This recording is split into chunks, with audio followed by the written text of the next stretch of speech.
हरे कृष्णा।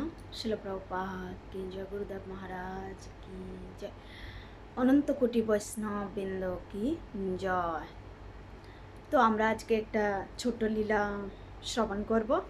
তো চোরের সত্যবাদিতা। তো একবার একটা চোর ছিলেন। তো উনি ওনার বংশপরাক্রমে উনি চোর ছিলেন। তো ওনার বাবা জ্যাঠা পরম্পরাক্রমে দাদু ওনারা সবাই মানে চুরি করতেন। তো সে প্রথা অনুসারে তো উনিও চুরি করতেন। তো একদিন যখন রাতে উনি চুরি করতে যাচ্ছেন তখন ওনার সাথে এক সাধুর দেখা হলো। তো সাধু ব্যক্তিটা জিজ্ঞাসা করছেন যে কী ব্যাপার, তুমি এত রাত্রে কোথায় যাচ্ছ? তো তখন চোরটা বলল যে আমি চুরি করতে যাচ্ছি।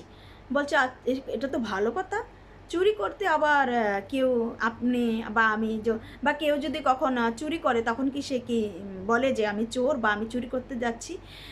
কিন্তু সে লোকটা বলছে চুরি করা তো মহাপাপ, সেটা তুমি জানো না? বলছে আমি তো ইচ্ছা করে চুরি চোর হয়নি বা চুরি করছি না, কেন কি এটা আমাদের মানে বংশের রীতি, সেজন্য আমি চুরি করতে এসেছি। তো বলছে যে তোমাকে আমি একটা কথা বলবো, অর্থাৎ সাধুরা সবসময় যে সমস্ত উপদেশগুলো দিয়ে থাকেন সেগুলো আমাদের মঙ্গলের জন্য প্রদান করেন। তো বলছে যে কী কথা? বলছে যে তুমি চুরি করো ঠিক আছে, কিন্তু তুমি আজকে থেকে কোনো মিথ্যা কথা বলবে না। বলছে ঠিক আছে সাধু বাবা, আমি চেষ্টা করব। তো যথারীতি সে চেষ্টা করছে, কোনো মিথ্যা কথা বলছে না। তো একদিন সে যখন আরেকদিন রাতে যখন সে চুরি করতে যাচ্ছিল তখন তার সাথে রাজার দেখা হয়ে গিয়েছে। তো রাজা রাজা সাধারণত রাজারা সারাদিন যখন ওনারা রাজকার্য পরিচালনা করেন, রাতের বেলা ওনারা ওনাদের রাজ্যে ঘুরে দেখেন যে ওনার রাজ্যটা সমস্ত কিছু ঠিকঠাক আছে কি না, বা সবাই খুব সুন্দরভাবে দিন যাপন করছে কি না, রাত্রে খুব সুন্দরভাবে সবাই ঘুমাচ্ছেন কি না। তো সে সমস্ত উনি দেখভাল করছেন। তো সেজন্য উনি ওনার রাজ পোশাক পরিত্যাগ করে উনি সাধারণ পোশাক পরিধান করে উনি সেটা দেখছেন, দেখতে দেখতে বেরিয়েছেন। তো যখন উনি দেখতে বেরিয়েছেন তখন দেখতে পেলেন যে একটা চোরের সাথে দেখা হলো। তো বলছে যে কী ব্যাপার, তুমি এত রাত্রে কোথায় যাচ্ছ? বলছে আমি চুরি করতে যাচ্ছি। তো রাজা বলছে বাহ বাহ, বেশ তো, চোর আবার সত্যি কথা বলে, কেউ চুরি করতে গিয়ে আবার বলে যে আমি চুরি করতে যাচ্ছি। বলছে হ্যাঁ। বলছে আচ্ছা, তো তুমি আজকে কোথায় যাবে? বলছে আমি আজকে চুরি করব। তো বলছে যে আচ্ছা, তো তোমার সাথে আমিও কি চুরি করতে যেতে পারি? বলছে হ্যাঁ অবশ্যই। বলছে তুমি তো একদম মানে অনেক দিনে তোমার চুরির অভ্যাস, তো তুমি একদম পাক্কা চোর, কিন্তু আমি তো নতুন, তো আমি অত কিছু চুরির সমস্ত কিছু আমি জানি না।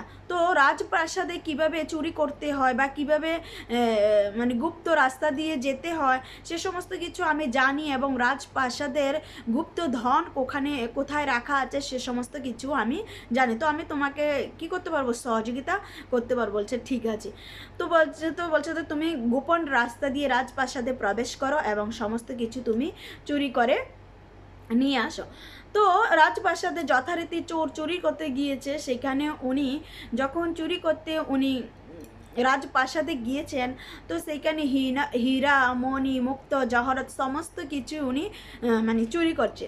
তো একটা সন্দুকের মধ্যে 5টা হীরার আংটি রয়েছে বা 5টা হীরার টুকরো রয়েছে।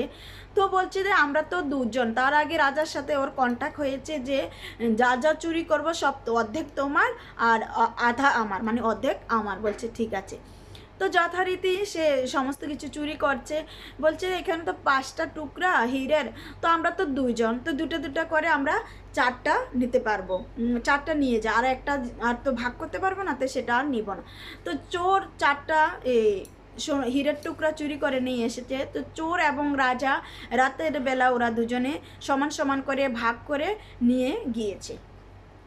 তো পরদিন ঘোষণা হলো যে রাজপ্রাসাদে চুরি হয়ে গেছে, রাজকোষ চুরি হয়ে গেছে, রাজকোষ চুরি হয়ে গেছে। তো মন্ত্রী মশাই সমস্ত এলাকাতে বা সমস্ত জায়গায় ঘোষণা করে দিয়েছেন যে রাজপ্রাসাদে রাজকোষ চুরি হয়ে গিয়েছে। তো যথারীতি সবাই তো বলছে কে চুরি করছে, কে কে কে চুরি করেছিল। তো রাজা তো জানে কে চুরি করেছে, বলছে যে ওই বাড়ি থেকে লোকটাকে ধরে নিয়ে আসো। তো তাকে যথারীতি ধরে নিয়ে আসলো, এবং তাকে যখন জিজ্ঞাসা করা হলো যে তুমি কি কালকে চুরি করেছে, কালকে রাতে, বলছে হ্যাঁ আমি চুরি করেছি। তো চোরটা রাজাকে রাজ পোশাকে দেখে চিনতে পেরেছে, কিন্তু কিছু বলছে না ভয়ে।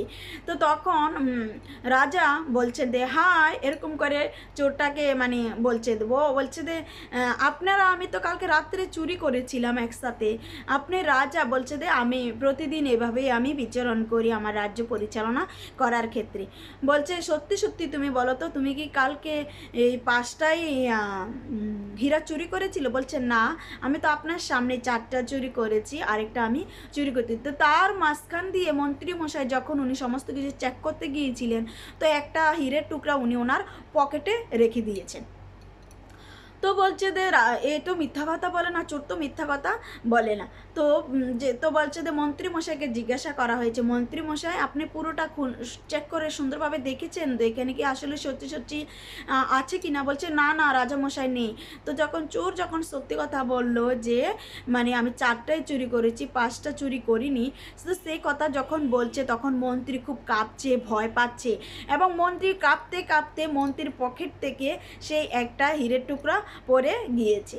অর্থাৎ মানে যখন পড়ে গিয়েছে তখন মন্ত্রী তো আর কিছু বলতে পারছে না, তখন মন্ত্রীকে বন্দি করে কারাগারে নিক্ষেপ করা হলো। আর যিনি চোর ছিলেন তাকে কি করা হলো, তার মন্ত্রীর পদ দেওয়া হলো। অর্থাৎ সত্যি কথা বলে না, সত্যি কথা বলে আমরা জেলে যেত কোনো সমস্যা হবে না, কেন কি সত্যি কথাটা আমাদের জীবনে খুবই গুরুত্বপূর্ণ, এবং কথা দিয়ে কথা রাখাটা। তো সেজন্য আমরা প্রত্যেকেই যেরকমভাবে চোর সত্যি কথা বলেছিল সে মন্ত্রীর পদ লাভ করেছিল, তো ঠিক সেমভাবে আমরা যদি ভগবানের সেবা করি, কেন কি পরম সত্য হচ্ছেন ভগবান, এবং তার থেকে সত্য হচ্ছেন ভগবানের সেবা। তো সে ভগবানের সেবা যদি আমরা করি তখন আমাদের কি ভগবত ধাম প্রাপ্ত হবেন না, বা আমরা কি ভগবত ধাম যেতে পারবো না, সেটা আমাদেরকে বিশ্বাস করতে হবে। তো সেটাই আমরা শাস্ত্র থেকে দেখতে পাই। শিল প্রভুপাদ কি জয়, গুরুদেব মহারাজ কি জয়, তাই গো সীতানাথ প্রমানন্দে।